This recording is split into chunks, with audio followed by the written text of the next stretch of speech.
నమస్కారం. వనవానికి స్వాగతం. ఈరోజు వార్తలలోని ముఖ్యాంశాలు. తూర్పుగోదావరి జిల్లాలో తాగునీటి సరఫరా వ్యవస్థకు బ్రేక్ పడింది. గత 7 నెలలుగా జీతాలందక, కనీస సౌకర్యాలు కరువై తీవ్ర ఆవేదనలో ఉన్న సత్యసాయి తాగునీటి పథకం సిబ్బంది నేటి నుండి సమ్మెకు దిగారు. కార్మికులు విధులు బహిష్కరించి సమ్మెబాట పట్టడంతో జిల్లాలోని 3 నియోజకవర్గాల పరిధిలోని 5 మండలాలు, దాదాపు 90 గ్రామాలకు తాగునీటి సరఫరా పూర్తిగా నిలిచిపోయింది. దీంతో ఆయా గ్రామాల్లో తీవ్ర నీటి ఎద్దడి ఏర్పడే ప్రమాదం ముంచుకొస్తోంది. ప్రాజెక్టు నిర్వహణ బాధ్యతలు చూసే పాత కాంట్రాక్టర్ సిబ్బందికి రావాల్సిన బకాయి జీతాలు చెల్లించకుండానే వెళ్లిపోగా, కొత్తగా వచ్చిన కాంట్రాక్టర్ సైతం మెయింటెనెన్స్ నిధులు విడుదల చేయలేదని కార్మికులు ఆరోపిస్తున్నారు. గత 7 నెలలుగా రూపాయి ఆదాయం లేకపోవడంతో నిత్యావసరాల ధరలు పెరిగి కుటుంబ పోషణ భారంగా మారిందని, అప్పులు తెచ్చి జీవనం సాగిస్తున్నామని, ఇప్పుడు అప్పులు కూడా పుట్టని దుస్థితికి చేరుకున్నామని కార్మికులు కన్నీరు మున్నీరవుతున్నారు. వీరికి తోడు పీఎఫ్, ఈఎస్ఐ వంటి కనీస సామాజిక భద్రతా సౌకర్యాలు కూడా కరువయ్యాయి. ప్రజలకు గుక్కెడు తాగునీరు అందించలేకపోతున్నందుకు మాకూ బాధగానే ఉంది. కాని 7 నెలలుగా మా పిల్లల కడుపులు కాలుతుంటే మేం ఎలా పనిచెయ్యాలి? మా ఆకలి కేకలు ప్రభుత్వానికి వినపడడం లేదా? అంటూ సమ్మె వేదిక వద్ద కార్మికులు ఆవేదన వ్యక్తం చేశారు.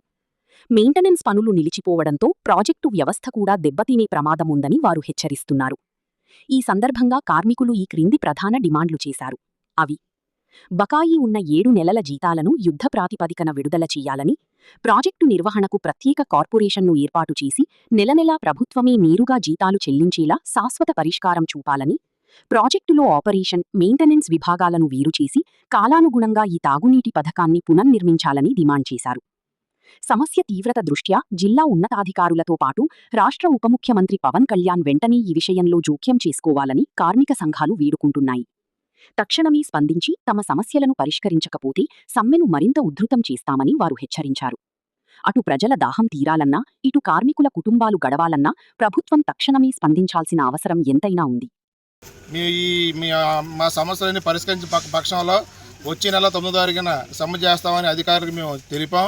అయినా సరే ఇప్పటి వరకు ఏ అధికారి కానీ, కాంట్రాక్టర్ కానీ మమ్మల్ని సంప్రదించడం కానీ, మీరు సమ్మె చేయొద్దు, మీ సమస్యలు ఏమన్నా సరే మేము పరిష్కరిస్తాం, లేదా పై అధికారులకి తెలియబరుస్తామని కూడా ఎవరో మాకు ఇప్పుడు ఎటువంటి చెప్పలేదు. అంటే సస్యకార్మికులు ఎలా వెళ్ళిపోయినా మాకు అనవసరం, ప్రాజెక్టు ఉన్నా పోయినా మాకు సంబంధం లేదు, ప్రాజెక్టు ఉంటాయి ఏంటి లేకపోతే ఏంటి, మా జీతాలు మాకు వస్తున్నాయి, మా బెనిఫిట్స్ మాకు వస్తున్నాయి, మా కాంట్రాక్టులకు రావాల్సిన బెనిఫిట్స్ మాకు వస్తున్నాయి అనే విధానంలో డిపార్ట్మెంట్ వాళ్ళు కానీ, కాంట్రాక్టులు కానీ ఉండడం జరిగింది. అప్పుడు మా కుటుంబాల ఆర్థిక పరిస్థితులు ఎక్కువ అయిపోవడం వల్ల తప్పని పరిస్థితులు ఈరోజు మేము ఇది సమ్మె చేయడం జరిగింది. ఈ సమ్మెలో నిమిత్తంగా 3 నియోజకవర్గాలు, 4 మండలాలు, 84 గ్రామాలకు 250 మంది ప్రజలకు 2,50,000 జనాభాకు త్రాగునీరు ఇవ్వడం జరుగుతుంది. ఈరోజు మేము సమ్మె చేయడం వలన ఆ ప్రజలందరికీ త్రాగునీరు ఆగిపోయింది. కానీ ముఖ్యంగా మా సస్య కార్మికులు చాలామంది ఇల్లు లేని వాళ్ళు ఇంట్లో అద్దెంట్లో ఉంటూ ఉపాధి గడుపుతున్నారు. వాళ్ళు ఇంటి అద్దెళ్ళు కూడా 1 నెల చూస్తారు, 2 నెలలు చూస్తారు, తర్వాత కానీ మీరు ఇంటి అద్దె ఇస్తలేదు, మీరు ఖాళీ చేసేయండి, లేకపోతే మీరు వెళ్ళిపోవడం మాకు సంబంధం లేదని ధోరణిలో ఇంటి యజమానులు ఉన్నారు.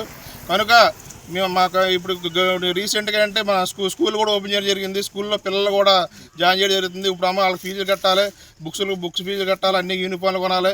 అవి కూడా కట్టిన పరిస్థితుల్లో చాలామంది మా కార్మికులు చాలా ఇబ్బందులు గురవుతున్నారు. ఎంత జరిగినా సరే ఇటువంటి స్పందన లేని అధికారులు కానీ, కాంట్రాక్టులు కానీ మా యందు ఇటువంటి మేము చూస్తా లేదు. అదేవిధంగా మా గౌరవనీయులైన మా శాఖ మినిస్టర్ అయిన డిప్యూటీ పవన్ కళ్యాణ్ గారు, డిప్యూటీ సీఎం గారు, మా శాఖ మినిస్టర్ గారు పవన్ కళ్యాణ్ గతంలో ఎలాగ మీరు సమ్మె చేస్తే కొంత అమౌంట్ ఇచ్చి మాకు ఇవ్వడం జరిగింది. కొంత అమౌంట్ అప్పుడులోని తర్వాత కూడా మళ్ళీ అదే విధంగా అంటే మేము సమ్మె చేస్తానే కానీ స్పందించిన రీతిలో డిపార్ట్మెంట్ ఉన్నారు. కనుక మా దయించి ఈ విషయంలో మాకు ఈ జీతాలనే పద్ధతిని శాశ్వత పద్ధతిలో పరిష్కారం ఏర్పాటు చేసి ఆపరేషన్ అండ్ మెయింటెనెన్స్ అన్నది విడివిడిగా పెట్టి మా జీతాలు విడిగా ఇచ్చేలాగా, మెయింటెనెన్స్ విడిగా ఉండేలాగా చేస్తారని మా గౌరవనీయ డిప్యూటీ సీఎం గారు మేము కోరుతున్నాం. అదేవిధంగా చంద్రబాబు నాయుడు గారిని, లోకేష్ గారికి మేము కోరుతున్నామండి. కానీ ముఖ్యంగా ఈ సైట్లో మెయింటెనెన్స్ అన్నదే ఏమీ లేదండి. మోటార్ రిపేర్లు, పైప్ లైన్ రిపేర్లు అన్నీ కూడా ఖండం అయిపోయి ఉన్నాయి.